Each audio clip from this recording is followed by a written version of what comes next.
भक्तों, धर्म युद्ध के 8वें दिन कौरवों ने कूर्मरूप व्यूह तथा पांडवों ने 3 शिखर वाला व्यूह रचा।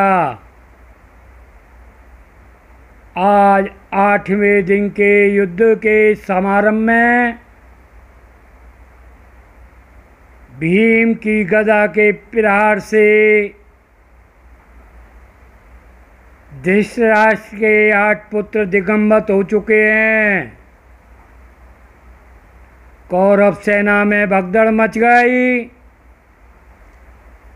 और भीम नाम ही कौरवों के लिए साक्षात मृत्यु का भय ही था। और अर्जुन को जानबूझकर कृष्ण भगवान भयंकर मुठभेड़ से बचाकर चल रहे थे, क्योंकि श्री कृष्ण भगवान को पता था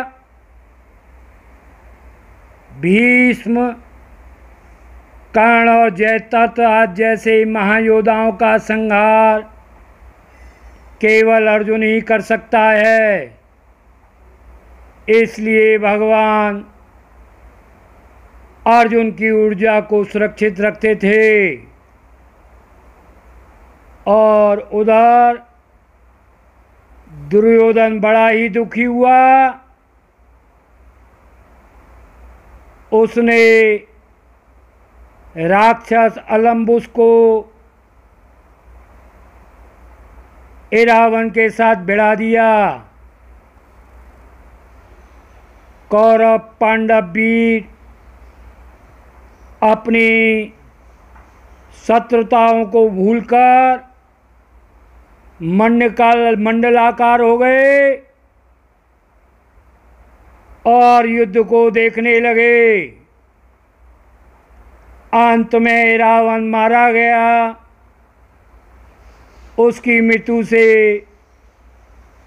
अर्जुन बड़ा क्षुब्ध हो गया और उन्होंने कौरवों की अपार सेना को नष्ट कर दी। रावण की मृत्यु से घटोत्कच क्रोधाग्नि हो गया और भयंकर गर्जना करता हुआ कौरव सेना पर टूट पड़ा। घटोत्कच का सामना करने का साहस कौरव सेना में नहीं था।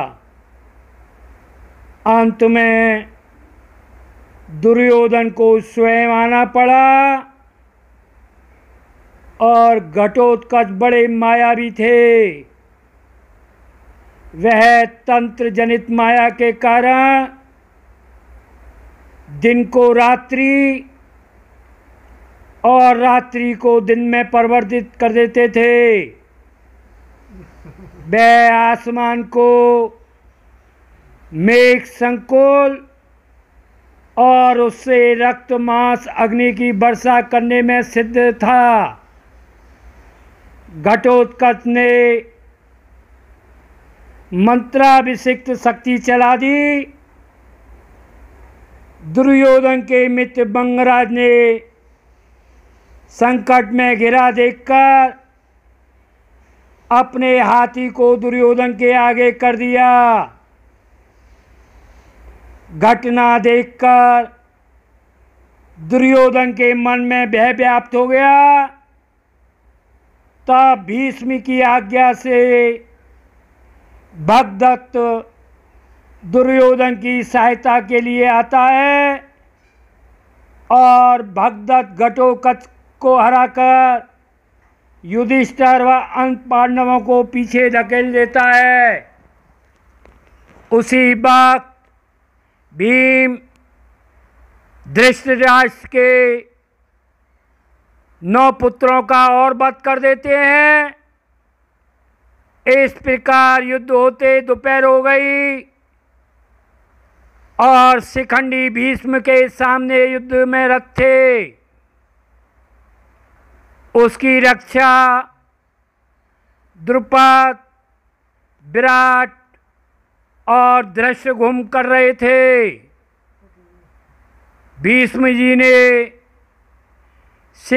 शिखंडी की तरफ तो देखा नहीं, किंतु द्रुपद विराट हाथ को बाणों से बीतने लगे।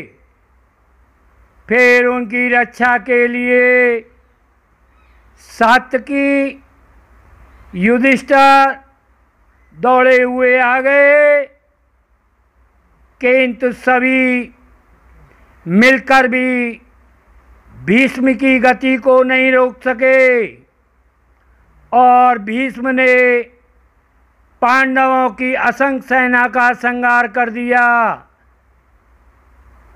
आज के युद्ध का वर्णन कर दिया है और आगे की कथा का वर्णन क्रमबद्ध करते रहेंगे। जय जमुना मैया की।